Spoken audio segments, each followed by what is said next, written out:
Good morning on this Wednesday morning recipe share now. Is it a recipe or is it reflection? A little heads up that this book is being published next week, and I have an offer on Facebook, maybe WhatsApp as well if you're in my Pure Peace WhatsApp group. Everybody that purchases this from Amazon between 12 and 1 on Wednesday the 29th of October, and you post it on a post so I can keep track of who you are, your name will go in a draw for a luxury hamper of Pure Peace and Life Simple recipe goodies, and I will do a live draw as a thank you. So that's just my way of thanking everybody that wants to purchase this. If they do it within a window, it really helps with the ratings on Amazon, and the higher ratings you can get within the first couple of days of publish, it almost keeps you up there for the longevity of the book, really. So I just want to share that. If it's not for you, please just enjoy this video. So which should we pull? Should we pull a reflection? Let's pull a reflection. So these go deeper than recipes. Recipes are ponders. These are more self-inquiry for those that really want to hear themselves. So let's have a look. Cluttered thinking, beliefs and habits. It's opened up on the same thing. So we start these reflections with a reminder, a recap from Life Simple Recipes, and then we go into a deeper knowing of ourselves. So such a deep-seated longing, a craving almost, and an orchestra of noise in your thinking, causing a tension in your body, unrest, unfulfilled, and if quite honest, a little lost. Just as we can get lost in the clutter and mess of physical items, the clutter within our own beliefs, habits and thinking can feel the messiest of all. It can have us feeling lost in a seeming prison of gut-wrenching struggle at times. Struggle not to care so deeply, to feel so attached, rejected, ignored, unappreciated. These beliefs and feelings are powerful and real. However, they are orchestrated by our own innocent doing, and therefore can also be untangled by us alone. Sometimes these habits of thought and behaviour are a default of a well-trodden path at some point that never existed. So if you don't like the path, it's worth some effort and committed action to start creating a new one, a newly trodden path without such clutter, mess and heavy noise. I love that. So we have many reflections on this subject. How many have we got? We have got one on indecision. We have got one on relationship roles. We've got one on conflict.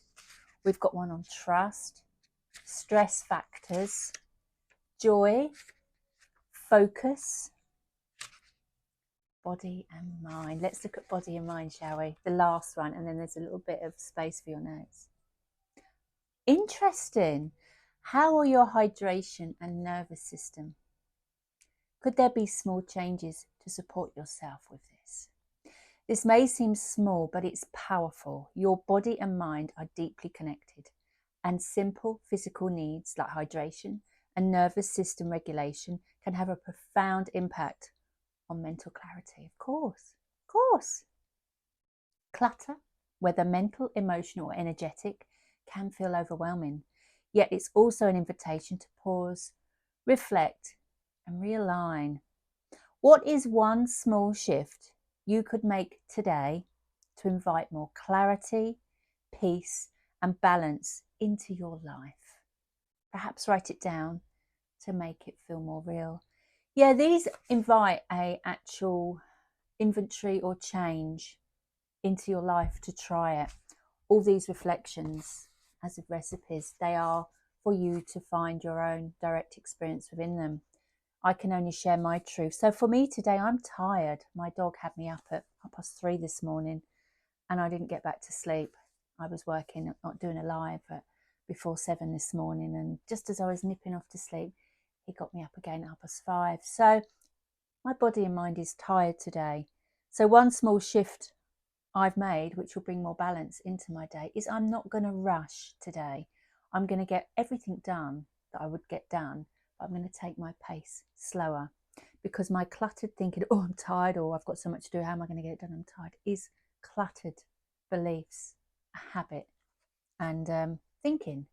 And it doesn't need to be that way. I can honour the fact that my body is more tired today. Maybe my dog trying to get out. This isn't the one that woke me up. Yeah, often, as I've put actually within this book as well on sleep and rest, sometimes we assume the numbers that we have slept means that we're tired, and actually our body isn't tired. So checking in, is your body tired? If it is, how can you take a little bit more rest? And the mind, is the mind's tired? How can we nourish our brain with hydration rather than stimulants to, keep it awake? And good nutrition. So these are practical ways to bring the themes of these books into your life. And there's a journal, a beautiful journal that has space for you to maybe write what you're going to be with for a while, and then you can write some insights, and there's some nice little strips of icons there. Hydration, making time for you, unplugging, more of what you love, stillness, and kindness as a value. So that's the recipe for today: cluttered belief, habits and thinking. And I shall share this in the weekly newsletter for those that have signed up. I will put the link here if you would like to have this video come to your inbox. It's once a week. Nothing else comes via that email. And it's also on YouTube. So please give me a follow. Very small numbers. I'm a pretty private person, but if you've liked this video and you found value in it, please do share it, because somebody else might find a little snippet in them that just brings a little bit more balance. And the more balance we create in our own lives, the more balance we create in the whole world. So much love to you. Take care. Bye.